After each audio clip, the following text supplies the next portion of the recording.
Lindsay, I have you with me today. I'm very excited for you to share your journey. I had the pleasure of actually reading it out of the Born to Risk book, and I know you shared it with me prior to that as well. So it's another way I was able to explore and learn more about you, just reading and then hearing about it when you told me when we connected through Zoom before.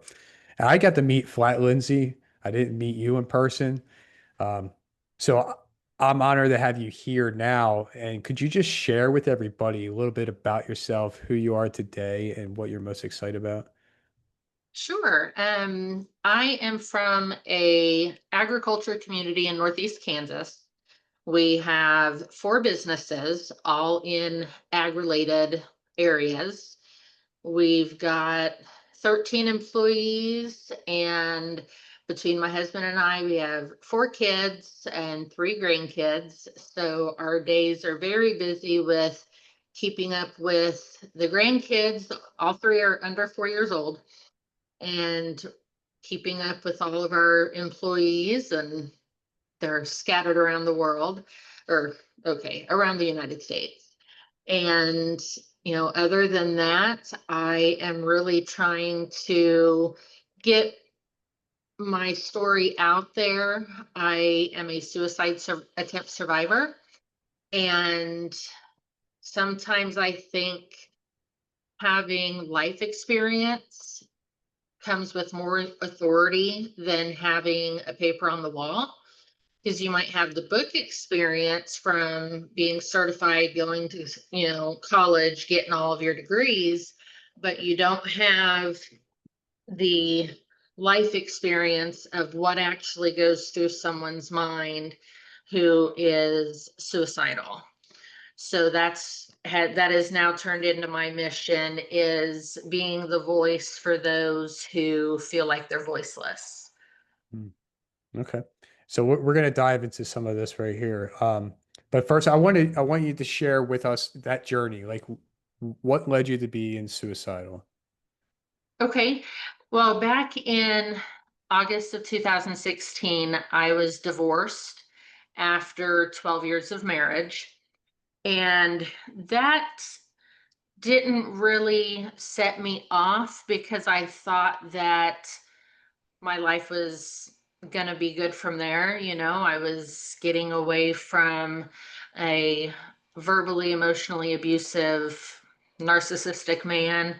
And unfortunately, after we got divorced, I fell into a relationship almost immediately with another gentleman who became my abuser in all ways, not just emotionally and verbally. But I also at the same time met my best friend.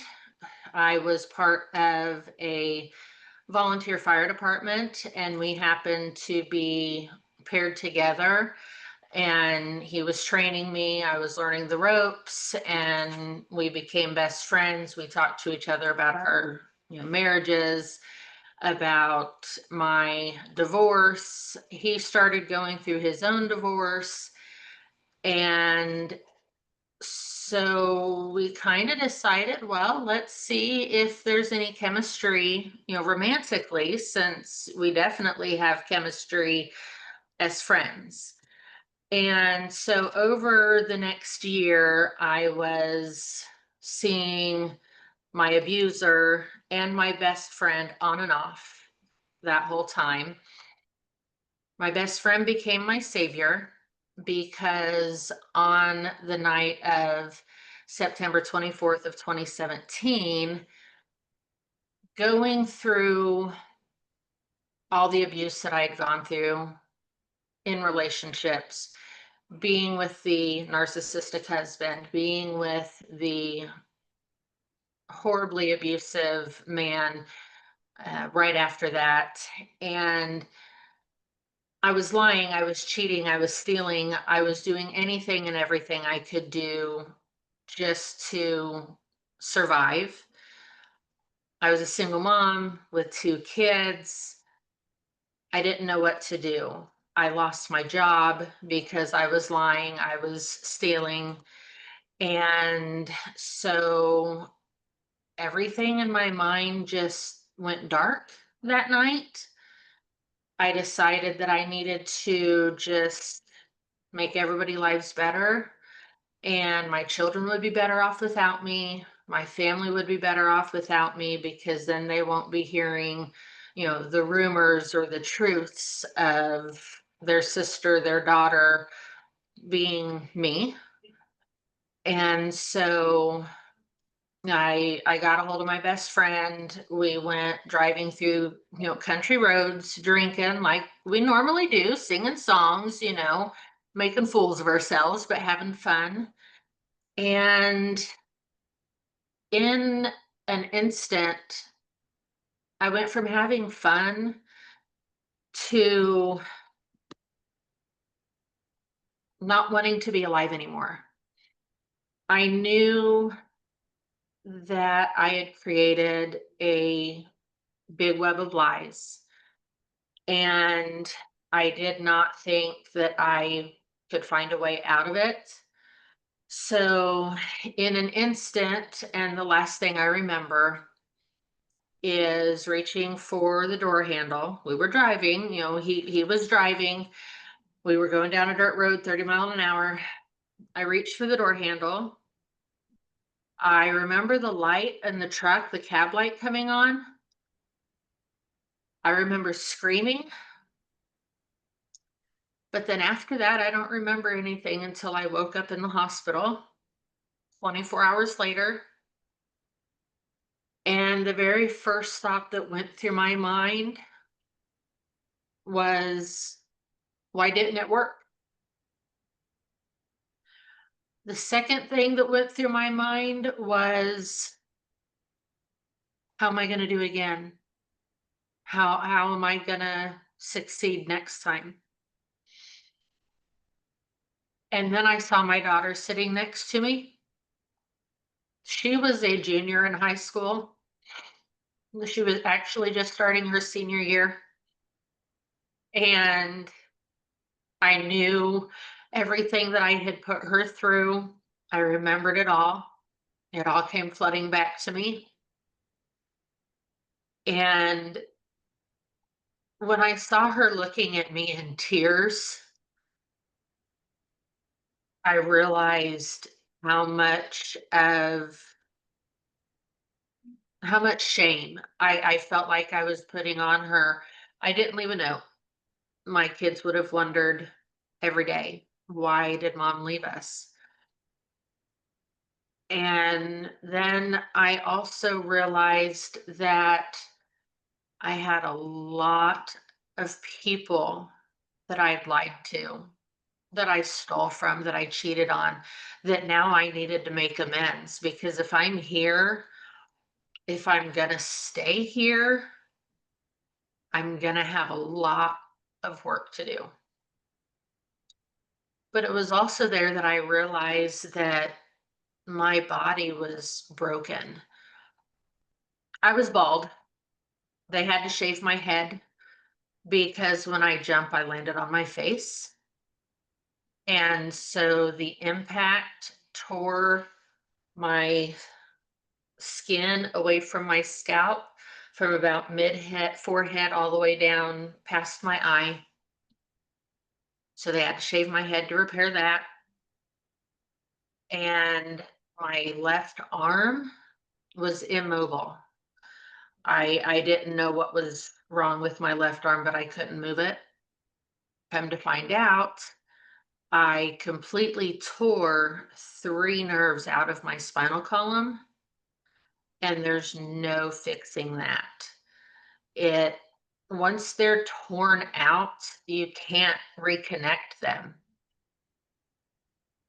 And so I had to start the long journey of psychiatric therapy because if I am going to get my kids back, if I'm going to get shared custody, my kids back, I was going to have to make a change.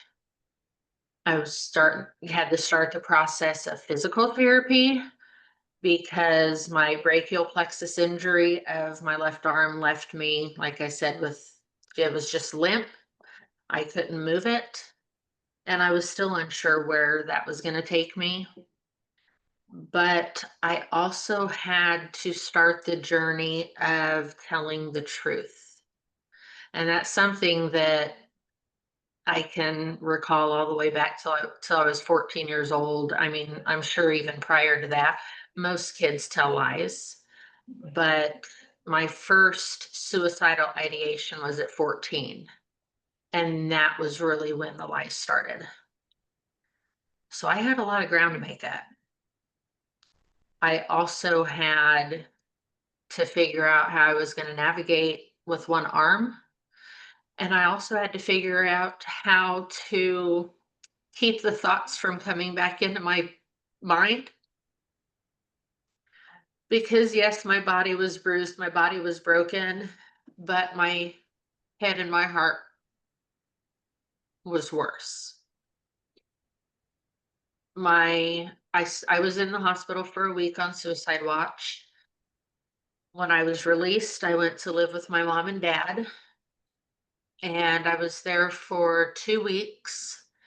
And then my family had an intervention and basically made me realize that if I wanted to have custody of my kids back, I needed to voluntarily get intense psychiatric help, that it wasn't going to work with me just going back home and my ex-husband was just going to let my kids come back over to my house again, because how can I be trusted not to do it again?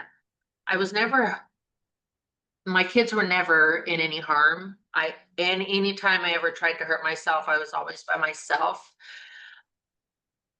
But now the fear in my ex-husband's eyes was, well, he didn't know that I had tried before. So now is she going to try again when the kids are with her? So I lost custody of my kids. I went into a psychiatric hospital. I was there for a week. That is where my truths started. If I was going to heal my mind, I had to be honest with myself and honest about what happened, because the abuser that I was seeing, I lied to him and told him that the man who turned out to be my savior, and I'll get to that in a minute, I told him that he kidnapped me and that he opened his truck door and pushed me out. Of course, that wasn't the truth. Far from it. But how is anybody supposed to believe what I'm saying if I can't be honest with myself? And that was really hard to do, especially for someone who's not been honest for 95% of her adult life. So after I left, well, I was, like I said, I was in the hospital, the psychiatric hospital, for a week. And I had one visitor the entire time, and it was my best friend. When I saw him, I could see how broken he was, because he went 2 whole days without knowing if I was alive or dead. And once he saw me, this was the first time he had seen me since the night I jumped out of his truck, since the night that he called the ambulance, who then got a hold of the air ambulance, and he watched me get loaded onto the helicopter and taken away. That was the last time he saw me. So when he started crying, I knew that our friendship was deeper than just best friends. He saved me that night. Lindsay died. Lindsay died that night. The old Lindsay died that night. And the new Lindsay was born, because the new Lindsay had to learn how to navigate life in truth and honesty and in brokenness. I'm never gonna have use of my left arm back. I can lift my arm almost shoulder height, and that was only from multiple surgeries that I had to have. I did a lot of intense physical therapy. I've got some use of my elbow. I've got zero use of my hand or my wrist. I am in excruciating nerve pain all day, every day. So I live with my decision every second of every day. I've had people ask me, how do you do it? How do you not go back to that place where you were before because of all the pain that you're in? And my answer to them is I look around and see the life that I have now that I would have missed out on. My 4 kids, my daughters in law, my son in law, my 3 grandkids. And it makes me keep my head on straight. It makes me know that I am important because every time I hear one of my grandkids call me grandma, I just, my whole world lights up. But being in excruciating pain all day, every day is hard. I can't hold down a regular corporate job. I tried. I am in so much pain that sometimes I have to sit on the floor and it takes my breath away. I can't have, a desk job because I can't stay sitting for too terribly long because I start hurting.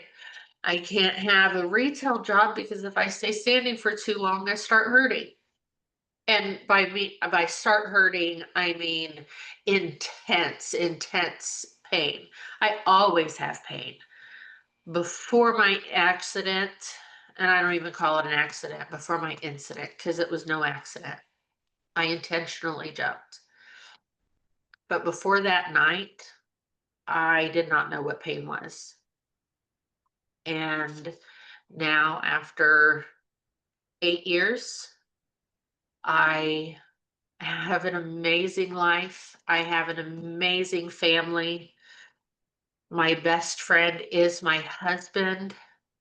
We have built 4 amazing businesses. And now I'm scheduled to go in at the end of the year, December 31st, for one final attempt of nerve pain relief. If it doesn't work, I'm just not gonna have any relief unless some amazing surgery or breakthrough comes. But the surgery that I have planned, they're gonna go in and they're gonna cauterize those nerves, and that's supposed to block the pain signal. But once they do that, they won't be able to heal anymore. So that's scary. But when people ask me how I do it, say I get up every day. Well, as soon as I hardly sleep because with the pain, I don't sleep. And when I don't sleep, I'm in more pain. And when I'm in more pain, I don't sleep. So it's an endless cycle. I do take medication every day. I try to stretch my arm every day. It doesn't help. It sometimes does, but 9 times out of 10 it doesn't. But when I walk out to my family room and I see my family picture that includes all of my kids, all 4 of mine and my husband's kids, our 2 daughters-in-law, our son-in-law, our daughters-in-law's families, my husband's ex-wife and her husband, We all share kids, we all share grandkids, so we are all family. And so I've got a family picture. It's gigantic and it takes up a very large portion of my wall, but it's my family. And that's what keeps me going every day. The pain reminds me I'm alive.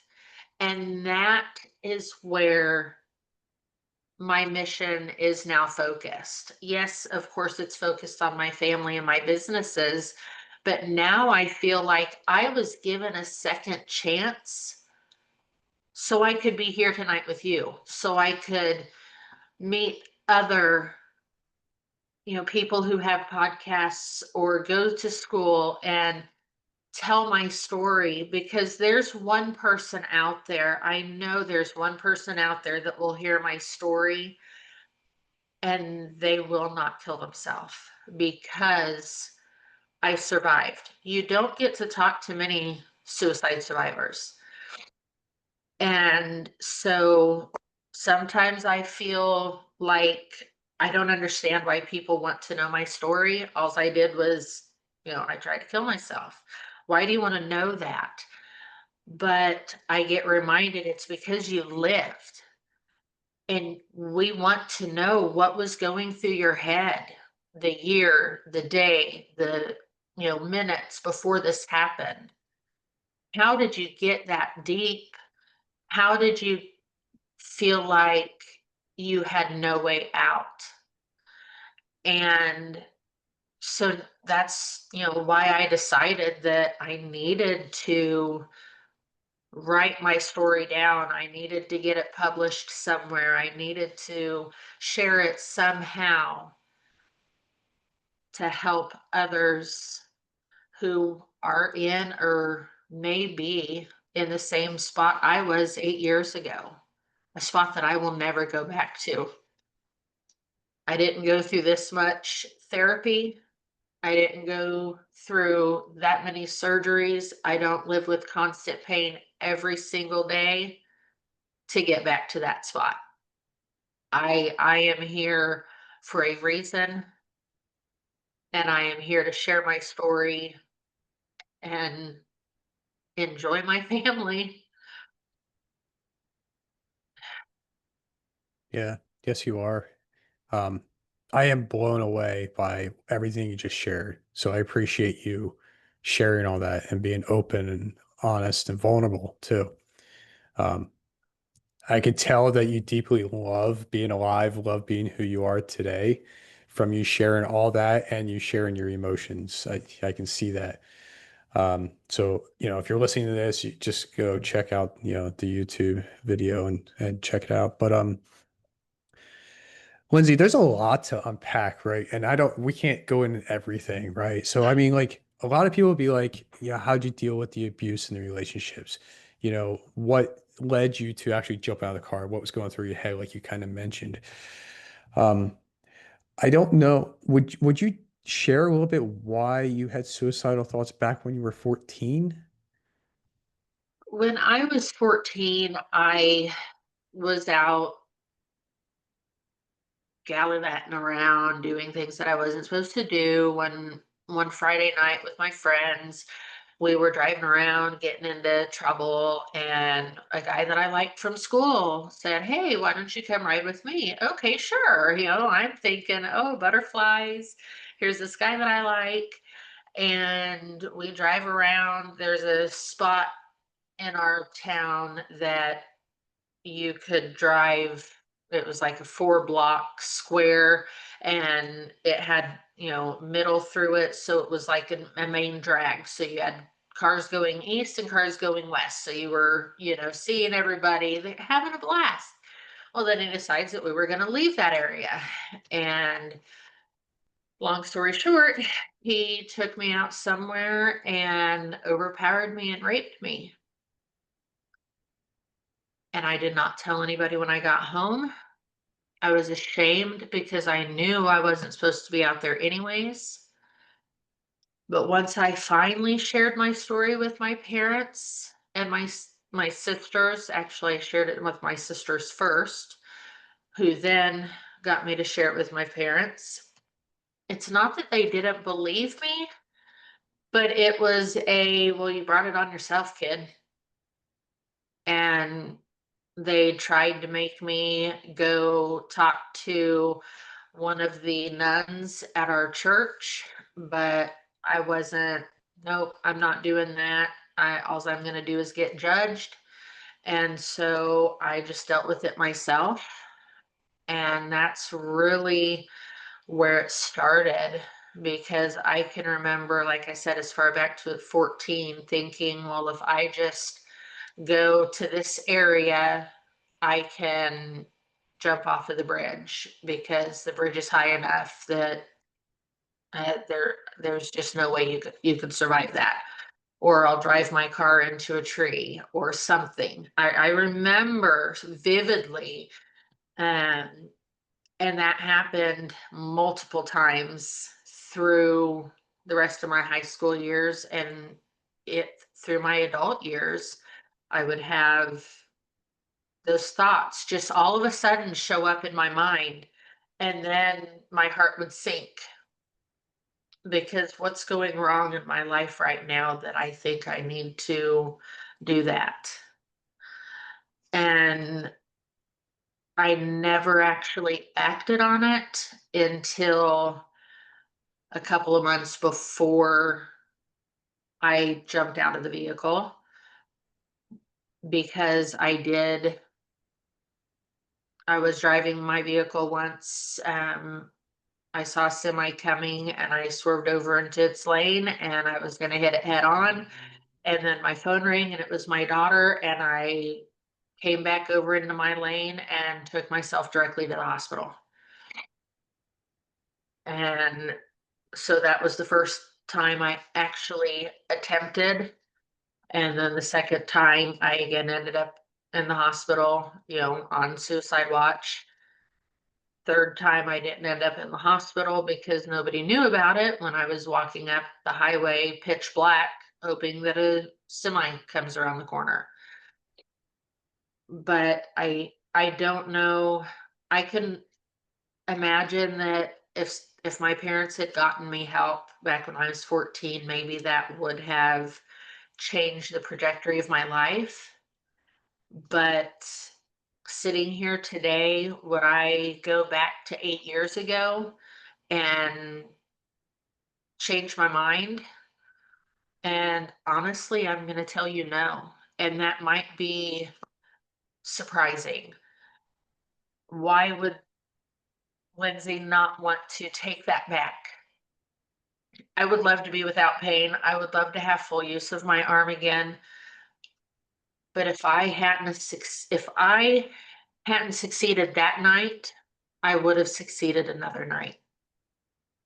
And so by me saying no, I wouldn't take it back, that is day one of me building who I am right here, right now. Yes, I agree. I agree with what you said, first of all, about your parents. If they helped you, you probably would be in a different place for sure because you carry that shame. Um, I took it upon yourself and you just carry that throughout your life. Yeah, and that's a very interesting way to look at it as far as you wouldn't take it back, right? Yeah, and you wouldn't be here right now, right? You wouldn't be talking about this. You wouldn't be helping others. You wouldn't have your family. Um, yeah, so fortunate, unfortunate, however people want to look at this, you're looking as fortunate, and you were just you took it. And things happened, and here you are. So I'm glad that you're sharing all this. I'm glad that you're giving people space to know that, they are worth more than what others might be telling them. They just got to get around the right people and the support that they need. And so I'll encourage people, whoever's listening to or watching this, like to reach out to you or to me or somebody else, right? And just, where we can kind of guide them in the right direction. Because I know other people that have tried to commit suicide as well, and they've been on the podcast, et cetera. Um, it's a very hard place to be in. And, I don't know what you know about me as much, but I know, I got divorced about 4 years ago now or whatever. And it was a hard time for me. Like I didn't want that. But I didn't know at the time when I was working on myself that, 10 men commit suicide every day from divorce. Now that could be higher now. I don't know. Um, and I know why. Like I can feel why they do for sure. And for me to be on this side, to kind of encourage others not to do it, because not to say that I had those thoughts, but it's just like it's possible, right? You could think about it and go, yeah, I get it. Um, but life is worth so much more. The people in the family you have right now are blessed to have you. And, I'm blessed to hear this now and share it with other people. So I appreciate that. I really do. Absolutely. And I encourage, if people want to know more about what led up to it or what has happened since, please absolutely reach out to me. I am an open book. I am not ashamed of my past. It does not define me. What defines me is how I rose from it, and I rose from the fires of hell, and I like to say I turned into a beautiful butterfly, because if I hadn't arose, like you said, I wouldn't be here sharing today. Yeah, that's amazing. So how can somebody reach out to you? I am on most of the major platforms. If they search my name, Lindsay Stadel, if they're on Facebook and they search for a group called You Are Enough, the cover page of the group shows a black wristband that says You Are Enough. Mm. And so they can find me there. YouTube, like I said, most of the major platforms. Lindsay Stadel is how I show up on there. But typically searching for You Are Enough on Facebook for that group is easier, um, since you don't have to know the spelling of my name to find that group. Great. That's awesome. No, I appreciate that. And so I encourage anybody listening to this to go ahead and reach out to Lindsay, connect with her, and yeah, learn more about her, whatever you need to learn. And so, Lindsay, I ask everybody the same question at the end. So, what are three key things you've learned and used along your journey? Let's see, three key things that I've learned. I've learned that even when I think I'm not worth it, I am, because I've got my kids and my grandkids and my husband who think that I'm very much worth it. I've learned that even when my mind is telling me to quit with whatever the life is throwing at me during that day, I learned that I've been through my worst and I didn't quit. So this is just another day for me. And I've also learned that what if equals fear. I learned this from my therapist. What if equals fear? What if I had killed myself? I wouldn't be here today talking with you. So, what if equals fear? Even if equals faith. Even if I had killed myself, my daughter would be here today sharing my story with you. Yes, I know that that's probably not the best example of it, but if you have a what if moment, replace it with even if, and it'll give you a different outlook. I use that phrase every single day. Hmm, I like it. Yes, and it kind of goes with what I was taught. Like maybe you heard this too. Like life happens for you, not to you. So it kind of got you to this place, right? Yes. So we get through all the hard times, and then it's so much brighter on the other side. You just don't see it yet, and you're seeing that. You saw it already. You're still climbing. You're going up, right? There's another peak. So I am encouraging, and I'm very honored to have you on here. I appreciate your time. Thank you.